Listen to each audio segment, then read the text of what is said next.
this is Sabina at Cross Keys Crafts with my DIY crafty calendar. If you haven't watched the beginning of the series, I got this box out and I put, oh sorry for wobbling the camera, I got some dies out of my stash that I have never used or only used once, and I put them in this box to use these as an advent calendar. And I decided to take one die out every single day and create a card or a paper craft project with them. So today for the 12th, yeah, I can already see what this is. Let me just pop the box away. This is a die that came with my embossing machine from Sizzix, and it makes a box. You have to cut this twice and then stick this together, and yeah, I believe it makes a butterfly shape on the top. So I'll have a go at this and I'll show you my finished project or any steps in between if there's anything I need to show you, and I'll see you soon. Okay, so here's what I created.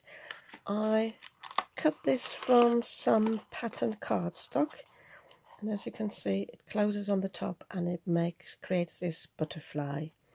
I did actually make a boo-boo, but I didn't want to do this again because I cut those both facing the same way, but because this one part is turned upside down, the pattern is actually upside down on here. You can see the bird's a bit upside down, and this is actually why I just coloured this on the top with the blue pan, and so to disguise that a little bit. But it was very straightforward. You can see I already put some sweets inside. It fits 3 of these chocolate balls. I have, when I found this pattern paper in my stash, it actually had been out in the sun and it looks a bit vintagey, so because the colours were a bit faded, and I thought this would look nice with some lace. And then by accident I found this die in the cupboard, and I believe, because it says Sizzix as well, I believe that must have come with my die cutting machine as well. I've never ever used it, I don't recall using it, so I thought this would be perfect. And it actually allows you to cut a longer strip, so you can cut a bit and then put it back onto the piece of paper. I did cut it in 2 pieces though, because my scrap cardstock wasn't long enough, but I could have taken a fresh piece of cardstock. So I put this round here because I thought this would look really nice with this sort of vintagey style paper. And because this is upside down, as I said, I already mentioned that, I coloured that in, but I just want to show you a little trick, because when I folded it down, the edges would show. So I just used my alcohol marker and I went from behind and went all the way round, so it would be blue on the edges and not white. It does show a bit underneath, but I'm not too bothered about that because this is not how we display it.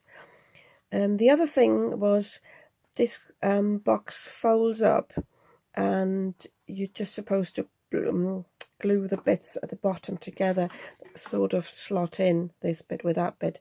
But I decided to put a square at the bottom, and again this was scrap paper, so I didn't have it big enough to quite fit at the bottom, but I just wanted to secure it.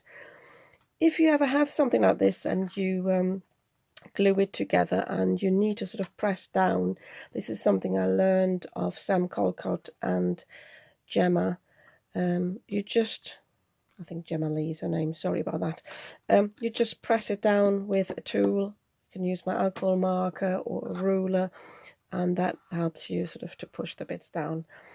Yeah, by the way, I just got this Cosmic Shimmer glue. This is, I mentioned that in a previous video, this is the quick grab glue that other paper creative artists use, and it's really, really useful. It does what it says on the bottle. It does grab these bits very quickly on the cardstock, because I normally use my collal, but that needs to, you need to press that down, whereas with this one it adheres almost immediately. So where I've got the seams, this really helped with a 3D project to get this together very quickly.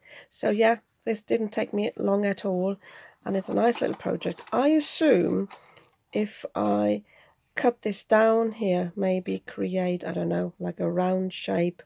I could have a box for a different occasion. I try to cut out a butterfly and adhere it on the top on one side to sort of disguise the upside down pattern a bit, but I wasn't quite happy with that, unless I have got the same sort of style again.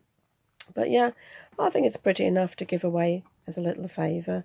And yeah, at last I have used this. I think I used it once before when I first got my die cutting machine, but yeah, never had really had an opportunity or an occasion, I should say, to use this. But yeah, I think it's quite nice. With a bit of luck, I'm getting married next year, so maybe that's a nice thing to have wedding favours in.